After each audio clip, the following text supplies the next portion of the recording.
விஜய் டிவில ஒளிபரப்பாகிட்டு வர டாப் 3ல ஒன்றான நீ நான் காதல் சீரியல் திடீர்னு முடிவுக்கு வருவதா தகவல் வெளியாகி இருக்கு.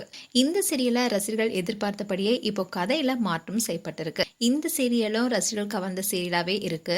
இந்த சீரியல்ல ஏற்கனவே அனு என்ற கேரக்டர்ல நடிகை சாய் காயத்ரி நடிச்சிட்டு வந்தாங்க. ஆனா திடீர்னு அவங்க சீரியல்ல இருந்து விலகி இருந்தாங்க. அவங்களுக்கு பதிலா தமிழும் சரஸ்வதியும் சீரியல்ல ராகினியா நடித்து வந்த நடிகை அர்ஷிதா நடித்து வந்தாங்க. ஆனா இப்போ அர்ஷிதா திடீர்னு விலகிட்டாங்க. மீண்டும் நடிகை சாய் காயத்ரி அனு கேரக்டர் நடிச்சிட்டு வராங்க. அதே மாதிரி இப்போ சீரியலையும் முக்கிய திருப்பங்களும் வந்திருக்கு. அதாவது அபிகிட்ட ராகவ் தன்னுடைய காதலை வெளிப்படுத்தும் ப்ரோமோ நேத்து தான் வெளியானுச்சு. இது ரசிகர் மத்தியில அதிகமா பேசப்பட்டு வர நிலையில இப்போ இந்த சீரியல் முடிவு குறித்த செய்தியும் அதிர்ச்சி ஏற்படுத்தியிருக்கு. அபி அண்ட் ராகவ் கான்ட்ராக்ட் திருமணம் செஞ்சிருந்தாங்க. அதே மாதிரி அபி பத்தி ராகவ் தவறாக நினைச்சிட்டு இருந்தாரு.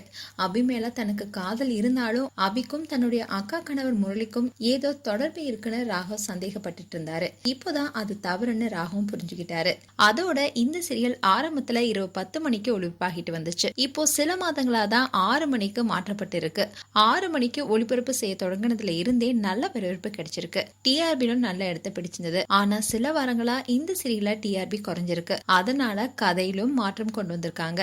முரளி பற்றிய உண்மைகளும் குடும்பத்தினருக்கு அடுத்தடுத்து தெரிய வந்துட்டு இருக்கு. இதனால அடுத்து என்ன நடக்க போகுது என்ற எதிர்பார்ப்பும் ரசிகர்களுக்கு இருக்கு. ஆனா இந்த சீரியல் இந்த மாத கடைசியோட ஷூட்டிங் முடிவுக்கு வரும்னு சொல்லப்படுது. இந்த சீரியல் முடிவுக்கு வந்ததுமே புதிய சீரியல் இந்த டைம்ல ஒளிபரப்பாகும்னு எதிர்பார்க்கப்படுது. மேலும் நீ நான் காதல் சீரியல் குறித்து உங்களுடைய கருத்துக்களை கமெண்ட் செக்ஷன்ல சொல்லுங்க. இது போன்ற வீடியோஸை பார்க்க நியூஸ் தமிழ் கிட்ஸ் சேனலை சப்ஸ்கிரைப் பண்ணுங்க. மறக்காம நோட்டிபிகேஷன் பட்டனை கிளிக் பண்ணுங்க.